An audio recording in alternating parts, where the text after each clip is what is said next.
Welcome to Scene 1, where we lay the foundation for understanding the Rational Zero Theorem. Here we see the title, Rational Zero Theorem.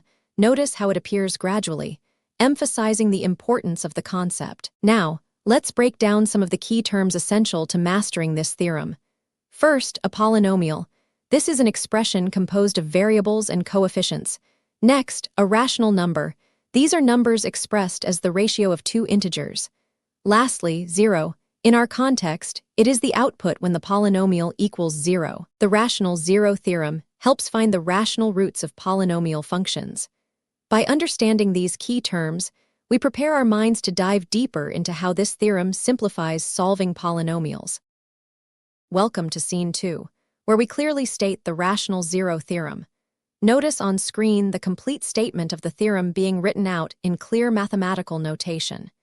Here we see that if p of x is a polynomial with integer coefficients, then any rational zero of this polynomial can be written as p divided by q, with the condition that p divides the constant term and q divides the leading coefficient. Let's break this down.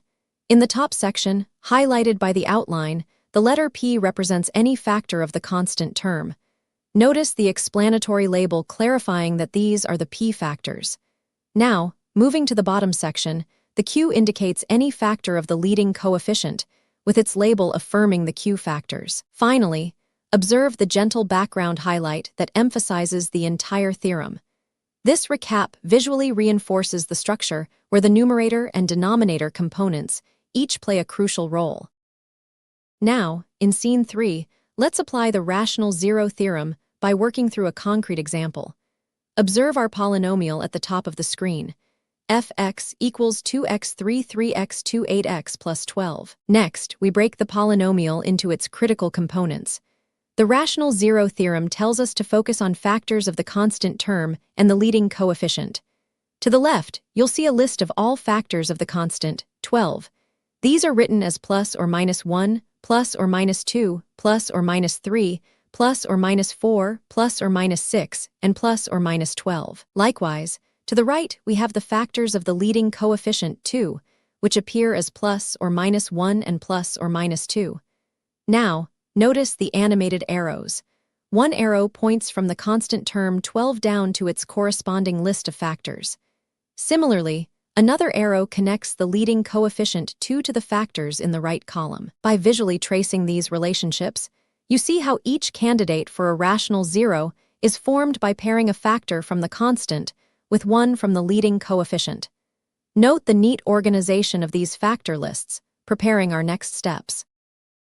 Building on our introduction to the Rational Zero Theorem, in Scene 4, we are now entering the root testing phase. Notice on your left, we have a list of candidate rational roots derived from our earlier analysis. Each candidate appears clearly and spaced to allow us to inspect them without distraction. Let's begin by testing our candidate, 1/2. We highlight this candidate to emphasize our focus on it, and an arrow guides you from selection to a detailed evaluation. Now, let's broaden our toolkit with synthetic division, a quicker alternative to the traditional substitution method. This demonstration provides insight into another practical approach to validate candidate roots. Candidate testing complete. In this scene, we have seen the complete cycle from candidate selection to detailed evaluation, and the introduction to synthetic division. This reinforces the practical applications of the Rational Zero Theorem. Welcome to Scene 5, our final recap. In this section, we'll review the major takeaways from our discussion of the Rational Zero Theorem. The Rational Zero Theorem is a powerful tool that allows us to determine the possible rational roots of a polynomial. By analyzing the factors of the constant term and the leading coefficient, we build a list of candidate roots. First, we factor the polynomial. This step simplifies the equation and forms the foundation for identifying candidate roots. Next, we list all possible rational roots, ensuring that no potential candidate is overlooked. Finally, we test each candidate by evaluating the polynomial at these values. Together, these steps illustrate a clear path from a complex polynomial to a manageable set of possible solutions. By breaking down the problem into factoring, listing, and testing, you gain both clarity and confidence. Let this systematic approach serve as a reliable strategy in your mathematical toolkit.